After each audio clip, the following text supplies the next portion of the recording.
In this video, you'll discover the top foods that break your brain.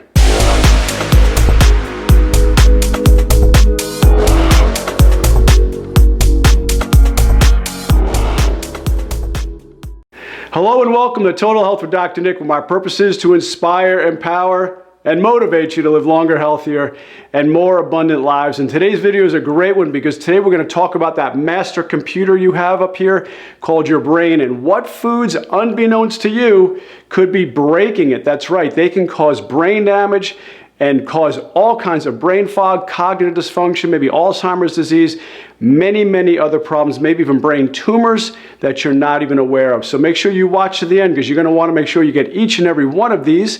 And before we get started, make sure you like, you share, you comment, and subscribe. Click that little bell notification so you get notified anytime I do a video. Because a lot of you have been telling me, Dr. Nick, I haven't seen any of your videos in a while. Have you been doing them? Well, yes, I have, but I've also been working on a virtual practice that many of you are going to love to know about because you've been reaching out to me all over the world. I've been getting notifications from people that you want to work together, you want some help, you want some guidance.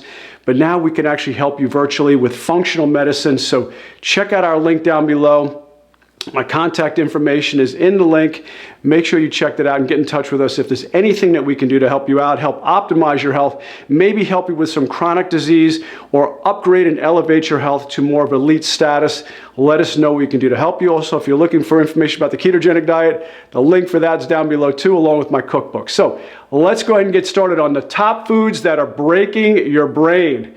Well, guys, we all know your brain is the supercomputer inside your skull. In fact, the most important structure is our Creator, God, surrounded by solid bones. And that gives you an idea how important your brain is because it's literally encased in a helmet. In fact, the vitreous portion of your temporal bone is the hardest bone in your body. So it gives you an idea just how important our brain is. Of course, it's then surrounded by fluid to help with shock absorption. So your brain is the master control center. It receives between 10 and 12 trillion bits of information every single second, controlling and coordinating, telling you constantly how your body's doing. It's like a feedback loop. Your brain sends messages to your body through your nerve system. Your body sends messages back up to your brain. So it is the single most important organ in your body. Now, a lot of you may be thinking it's the heart, but you know what? You can do a heart transplant and it still works. But you cannot do a brain transplant. If you take that out, I know some of you are thinking, man, I'd like to work on my husband a little bit, or my wife, or my cousin, or my mother-in-law. No, not you, mother-in-law. You're the best. So anyway, but no, you'd like to do a brain transplant on some people, but you cannot do that. The brain cannot be transplanted. Well, it's responsible for keeping and controlling every single organ in your body. So for your heart to beat and lungs to breathe, it doesn't happen because you ate broccoli. It happens because your brain sends electrical activity to it. In fact, if any point in time your brain is cut off by cutting nerves to your organs, those organs aren't going to work anymore because they're no longer in communication with the master control center. This is why it's essential to keep your brain healthy, keep it free of toxins.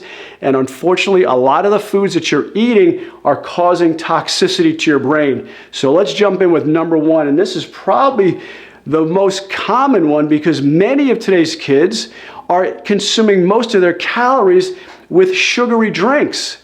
Well, it turns out these sugary drinks are causing major inflammation to the cells within your brain. Neuro-inflammation and neuronal or nerve loss of the microglia and astrocyte cells leading to dementia and Alzheimer's disease. So many times we start to see that patients with Alzheimer's, and I did a video on this, they have problem processing carbohydrates. Their brain can't really function using glucose anymore. So you really need to look at the foods you're putting into your body, such as these sugary foods, these sugary drinks, which are major amounts of empty calories, and how much inflammation they can actually cause. According to the journals of gerontology, animal studies have shown that high fructose intake can lead to insulin resistance in the brain, as well as reduction in brain function, memory, learning, and formation of brain neurons. So that's right. Your brain is not able to form new brain neurons or new brain cells. So as a result, the brain starts to age prematurely. The brain can't really heal itself is really what it comes down to. So reduce or limit or absolutely get rid of the sugary drinks in your foods. They are damaging. Many of them have artificial sweeteners in it, but even if not, if you're using the real ones where it's got real sugar in it, you really need to reduce, eliminate, just get out of this.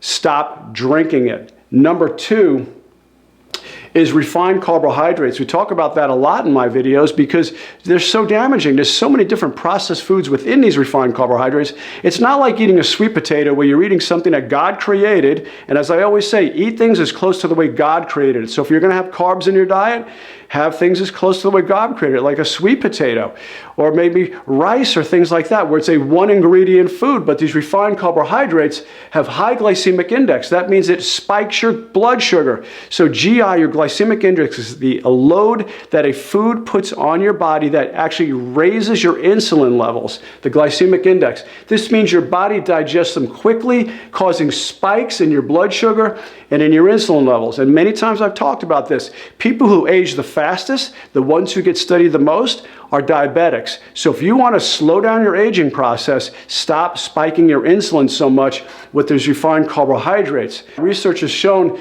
that a single meal with a high glycemic load can impair memory in both children and adults. So guys, it doesn't take a lot of consistent eating of these processed refined carbs.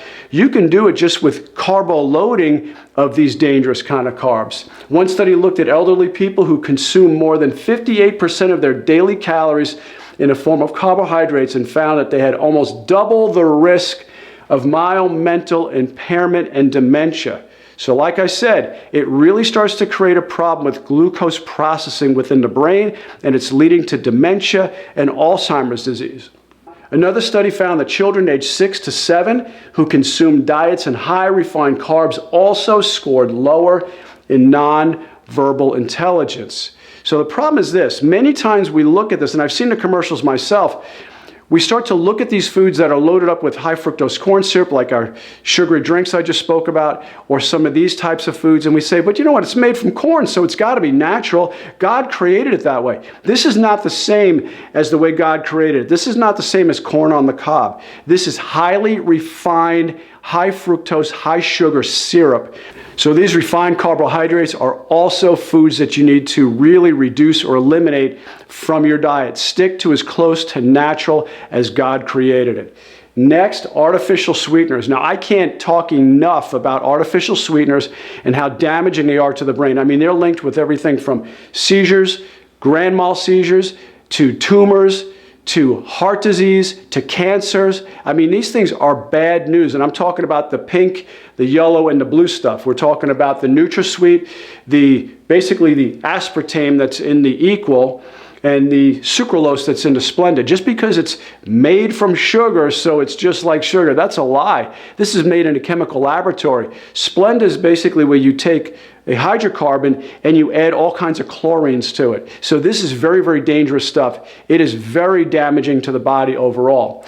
One study looked at the effects of a high aspartame diet. By the end of the study, they were more irritable, had higher rate of depression, and performed worse in mental tests. Now, aspartame, that's a really bad one because when that one splits, when it gets to a certain temperature in the body, it can actually split into methyl alcohol and formaldehyde. Both of them very, very dangerous. Formaldehyde is a carcinogen. So this is a known cancer-causing agent known as embalming fluid. So you really, really need to stay away from that. Another study found that people who consumed artificially sweetened drinks had increased risk of stroke and dementia. So once again, we're looking at cognitive decline. We're looking at brain decline. And not only that, increased risk of stroke. We've had patients who we've experienced that we're trying to work with to fix it when they've had a stroke by using neurofeedback and actually trying to rewire their brains. So this is patients we work with. This is very, very complex stuff to deal with. So you want to do everything you can to avoid it. And if it means to stay away from these artificial sweeteners, you need to do that. A study of repeated aspartame intake of mice found that it impaired memory and increased oxidative stress in the brain.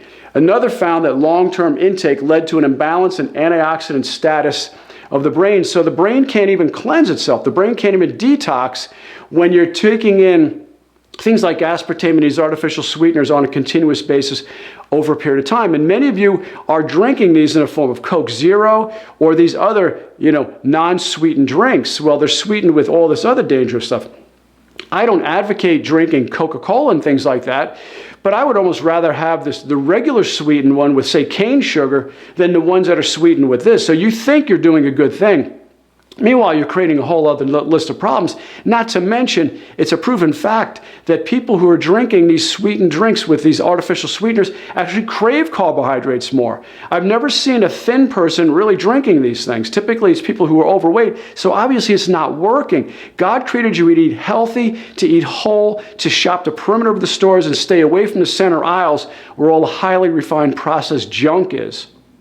Next is trans fats. Now, we all know about trans fats, but really, what are they? Well, these are basically hydrogenated oils. This is where they take an oil and start to infuse hydrogen into it to thicken it up. Because what they're trying to do is take an oil and thicken it and make it spreadable like a margarine, like a shed spread. So that way it looks like butter, and then they flavor it, and they take the other kind of chemicals out that give it foul smells, and they highly refine it and process it into something that's now spreadable. Well, these are dangerous for you. It's industrial produced trans fats, also known as hydrogenated oils. These artificial fats can be found in shortening, margarine, frosting, snack foods, ready-made cakes, and prepackaged cookies. So virtually everything you see here is all made with trans fats. You would never know it sometimes because you're thinking, well, but it's just a donut or it's just a cookie. It has trans fats in it. Absolutely. Now, here's what you have to be careful of. Many times they make the portion size so small that it'll say trace trans fats, not enough to measure. Well, it's in there because you're not just having a quarter of a cookie. You're going to have the whole cookie, or you're going to have a sleeve of them, and you might start to have maybe 8 or 10 cookies or more. So you're definitely getting trans fats. But they manipulate the numbers by saying and making the serving size so small that they say, well, it's trace amounts of trans fats or 0 trans fats, because if it goes below a certain number, they don't have to count it. Well, that's tricky and that's deceptive, and it's costing you your health.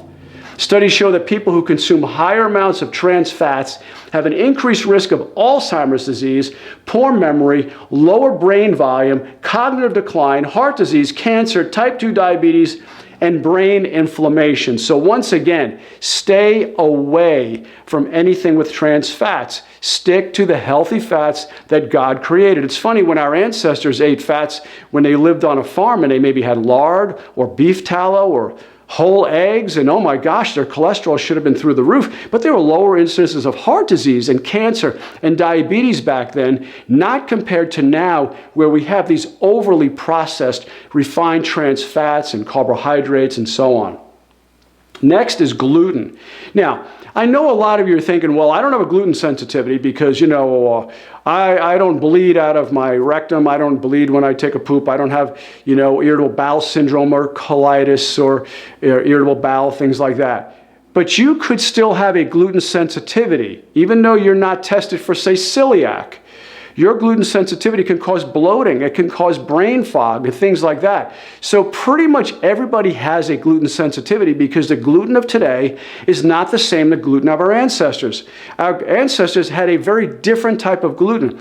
It was not so much of a major part of the wheat as it is today. Now, gluten is just a protein made of gluten and gliadin.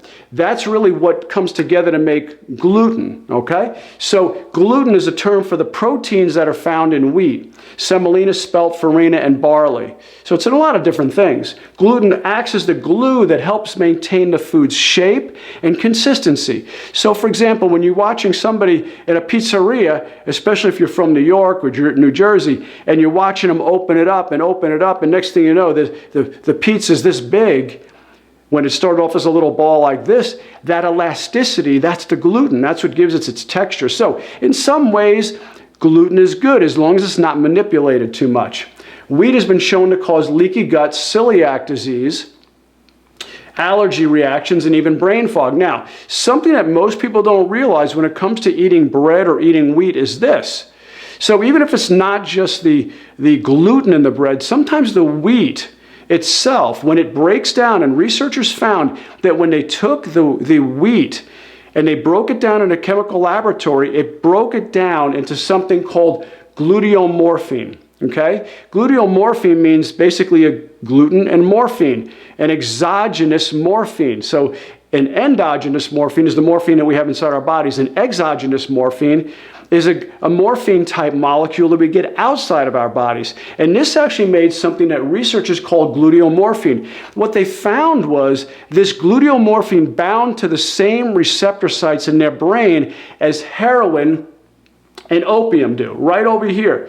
So heroin and opium bind to that side of the brain. And how they knew this was that when people would go into the hospital with, say, a heroin overdose, they would give them something called naloxone. And naloxone would break that addiction in a way, so they would come out of it. Well, they gave the same drug to people who were eating a lot of wheat, and they found that they consumed less of it because it broke that high. They would get the same high that they would get from eating or using cocaine or heroin or opium for that matter.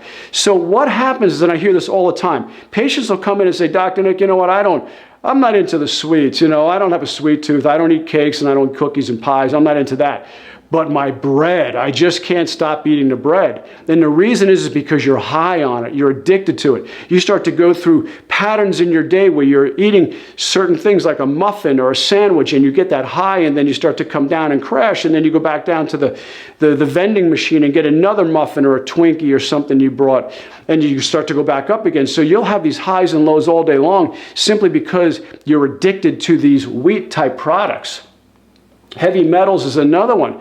Now, the problem is heavy metals, sometimes you don't see it in certain foods. You have no idea where it's coming from. It comes from mainly amalgam fillings, but it also can come from the predatory larger fish, the ones that tend to live the longest. So mercury is a heavy metal contaminant and neurological poison. So this stuff is really, really dangerous. Mercury tends to bind in the neurons in your brain. That's what makes it so dangerous, because lead, on the other hand, lead likes to bind in the bones. So when we try to chelate lead out of people, we have to get it out of their bones, but the mercury can actually get into the brain. And many of you have maybe heard years ago about Mad Hatter's disease, because hatters, when they would make the felt hats, there was mercury in that, and many of them went mad as a hatter. So they would start to feel crazy, and they would go nuts. And it was because they were exposed to the mercury. The mercury was into their system. Now, you can't measure this with a blood test because the blood test measures acute mercury. You have to actually do a urine challenge test where you take a chelating agent that pulls it out of your tissue, like your brain, and then you excrete it through your urine. That's where it gets measured. And then we measure through different testing, and then we could start to work on getting it out of your system. So once again, if that's something you're interested in looking into, check our link down below and contact our office.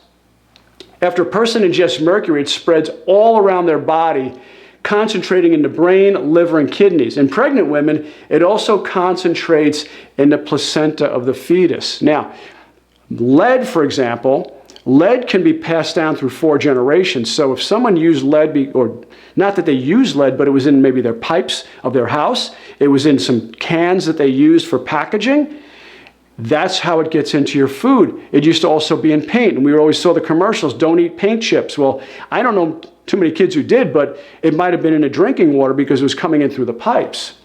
The effects of mercury toxicity include disruption of the central nervous system, neurotransmitters, and stimulation of neurotoxins, resulting in damage to the brain. For developing fetuses and young children, mercury can disrupt brain development and cause the destruction of cell components, leading to cerebral palsy and other developmental delays and deficits. Now, something else that's an interesting fact, or side fact, is many people believe the fall of the Roman Empire happened because they lined their aqueducts, those big tunnels that were up in the air that brought water into the city of Rome. They were lined with lead. So it literally started to drive them crazy. And that's what many believe was the fall of the Roman Empire. So, guys, I hope you got a lot out of this. I hope you learned many, many things that you should be avoiding. Some of the things that you thought they were good for you. I'm drinking Coke Zero. Coke Zero is okay because I'm not getting all that sugar in it. I'm starting to get healthier. I'm trying to lose weight, or I'm having wheat. I'm having my healthy whole grains and my whole wheat like my doctor told me. I'm making sure I have sandwiches on, healthy whole grains and whole wheat. Guys, it's not healthy for you.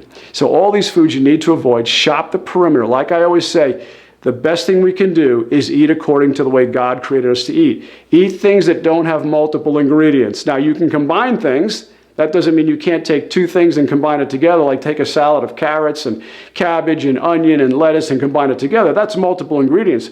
But it's not multiple ingredients where it has a label where the ingredient list is this big and there are things you can't pronounce. Remember, if you can't read it, you don't eat it. So stop blaming genetics, stop blaming God for your poor health. We have to start looking inside and figuring out that we're doing it to ourselves. Many times we're digging our graves with our own fork. So I hate to be a little rough on you, but it's the truth, okay? You have to start taking better care of your body. Stop blaming your genetics. Stop blaming your mama. Stop blaming your daddy. You can't blame them. Blame yourself because your genetics, and this is really what we work on in our practice, is epigenetically transforming people. Now, what does that mean? Epigenetics simply means that it's above the genes. So you might have the genes for certain things like heart disease, cancer, diabetes, but your lifestyle will cause those genes to be either suppressed or expressed. I like to say that your genes are basically like your gun, but your finger on the trigger is your lifestyle. So you get to choose what you want to do. So guys, once again, I hope you like the information. Don't go away. Make sure you check out my other videos. If you like this one, you're going to love those too. Once again, get in touch with me down with the links below. I love and appreciate you. This is Dr. Nick. I will see you on the next video. Bye-bye.